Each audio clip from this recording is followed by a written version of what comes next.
Queridos irmãos e irmãs, 33º domingo do tempo comum, estamos já na véspera de celebrar a solenidade de Cristo Rei, Senhor do Universo, no próximo domingo. E por vontade do Santo Padre, o Papa Francisco, de 5 anos para cá, a Igreja celebra, neste final de tempo litúrgico comum, a Jornada Mundial do Pobre.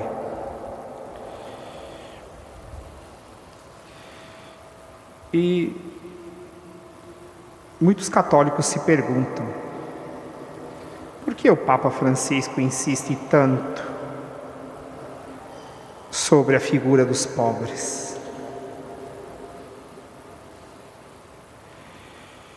E alguns até reagem negativamente, ofendem o Santo Padre, o caluniam, o chamam de comunista, essas coisas todas que tem, infelizmente, na internet.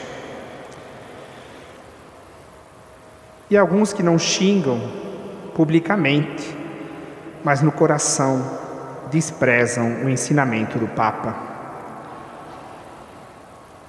E, na verdade, desprezar o ensinamento do Santo Padre é desprezar o ensinamento de Cristo.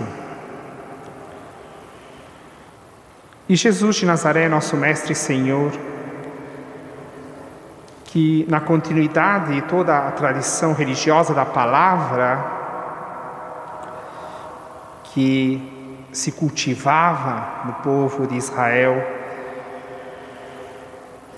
retoma este ensinamento.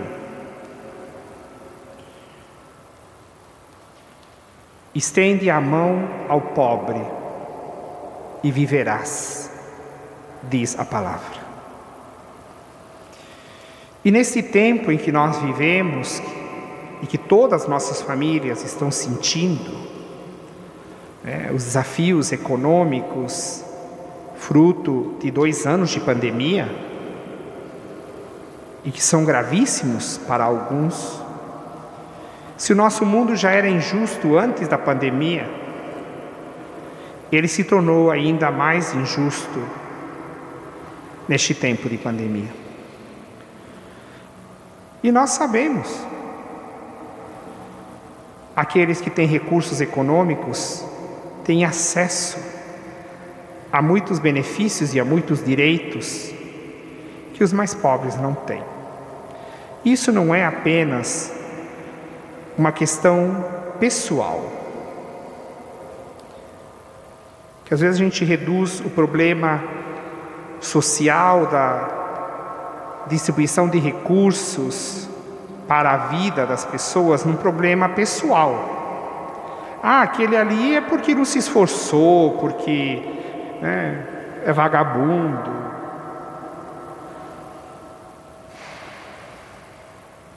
Mas o problema, ele é mundial, ele é de relações internacionais. Vocês sabem, eu tenho uma irmã que é missionária, religiosa carmelita descalça, e ela mora no Egito, no mosteiro, no meio do deserto do Saara. E ela, na última conversa que nós tivemos há 15 dias atrás, no Egito, menos de 10% da população tem acesso à vacina contra a Covid-19. Menos de 10%. Nós, com todo esse governo catastrófico que temos, conseguimos chegar já a 80% na primeira dose e quase 55% na segunda. O Egito não vacinou nem 10% da população na primeira dose. E lá não existem recursos sanitários, hospitalares. Quem fica doente, se ficar grave, morre em terra. Acabou. Então, apenas para dar um exemplo de que o problema não é apenas pessoal, individual, é um problema social mundial. Existem as nações ricas, as intermediárias e as miseráveis. Isso se reproduz em todos os graus das relações humanas. Eu não me considero uma pessoa ignorante e nem uma pessoa fora da realidade, porque eu leio bastante, graças a Deus. Sexta-feira eu fui na Catedral da Sé, na missa ao meio-dia, que é a pedido do nosso cardeal arcebispo. E como lá é muito difícil de estacionar, e eu tinha uma reunião do conselho da faculdade, e logo na sequência falei, eu vou de Uber e volto de Uber, porque assim eu não tenho que ficar procurando estacionamento e tal. E eu fiz assim. Fazia 2 anos que eu não ia na Catedral da Sé, 1 ano e 8 meses mais ou menos. Eu fiquei estarrecido com o que eu vi na Praça da Sé. É impressionante o tanto de barraca e de famílias que estão ali acampados na Praça da Sé. Há 2 anos atrás, antes da pandemia, tinha mendigo, sempre teve, na escadaria, ali, né?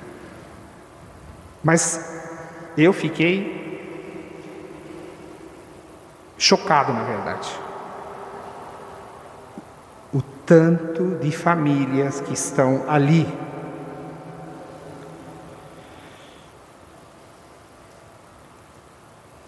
É claro, não tem trabalho, não se paga aluguel, vai para a rua. Famílias inteiras. E aí, o que isso diz à nossa consciência cristã? Que nós cristãos não vamos resolver o problema econômico mundial. Isso depende de muitas coisas. Mas nós cristãos temos uma responsabilidade social por mandato de Jesus.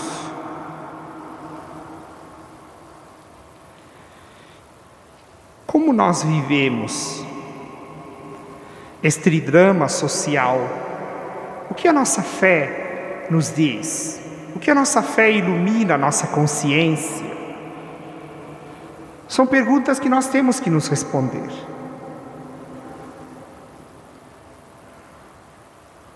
Porque a mentalidade mundana, anti-evangélica, ela bate sempre a nossa porta. Na de vocês e na minha. E a mentalidade mundana é a seguinte: preocupe-se com você, o resto que se exploda. É assim que pensam as pessoas que não têm fé. É desse jeito, e nós sabemos disso porque nós convivemos com pessoas assim. Queira Deus que a gente não pense assim também. Mas o pensamento mundano é esse: preocupe-se com você, o resto que se exploda. Só que Jesus nos ensina o contrário.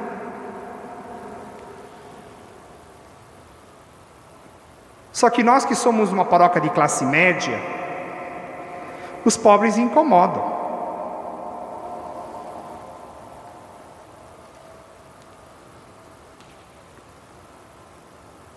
A gente tenta disfarçar um pouquinho, mas incomoda.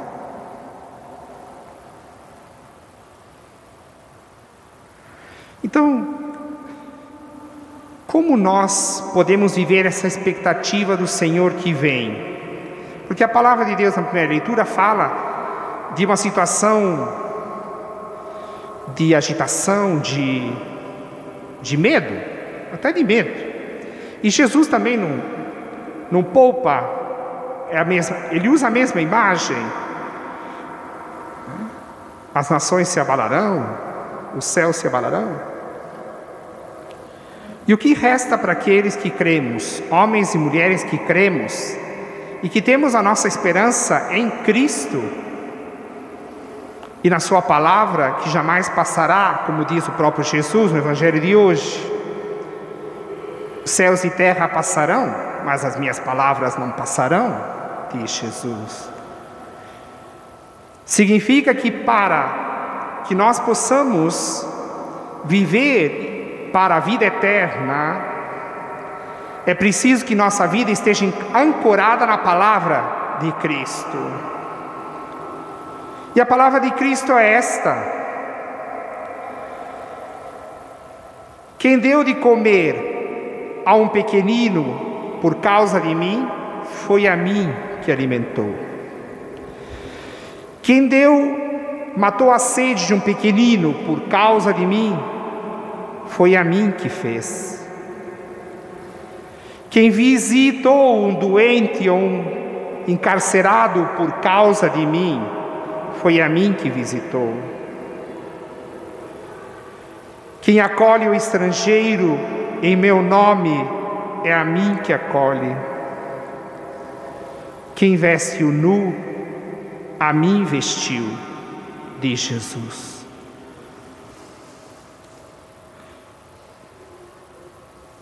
E em meio a todo o drama social e econômico que nós vivemos, e que, repito, nós sentimos na própria pele, o que nós podemos oferecer como testemunho?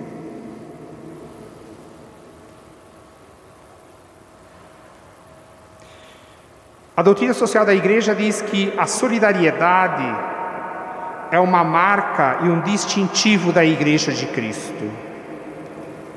A solidariedade, a Igreja nos convida a alimentar e estimular a solidariedade entre as pessoas. A solidariedade, ela não é mágica e ela não brota do nada.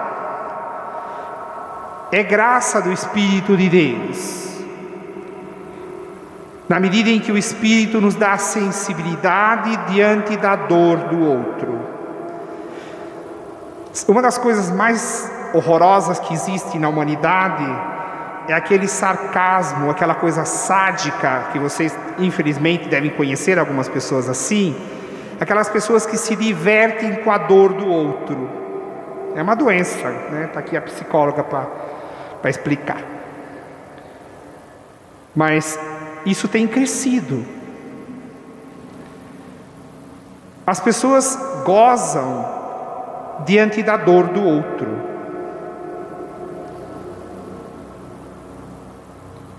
A solidariedade, ela nasce e ela se encarna e cresce entre nós na medida em que nós temos sensibilidade pela dor do outro.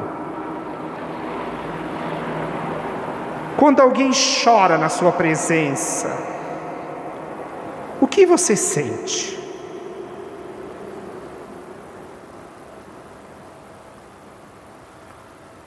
Quando alguém te conta que está vivendo em uma angústia na sua vida, na sua família, o que você sente?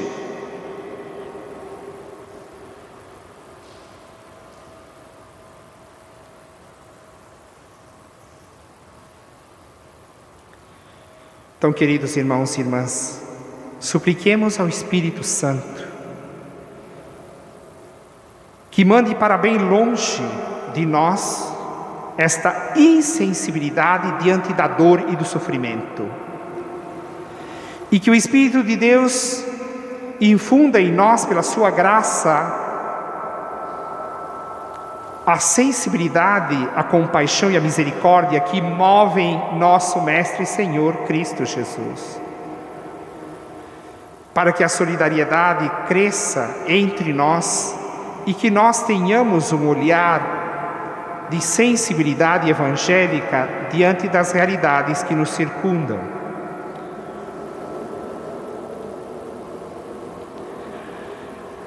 E que nós sejamos a reserva moral e ética de uma sociedade que não se importa com a morte dos pequenos. Que a nossa presença na sociedade e na nossa família, porque a gente às vezes tem pessoas dentro da própria família que tem uma mentalidade mundana e anti-evangélica, a gente tem que conviver com essas pessoas todos os dias.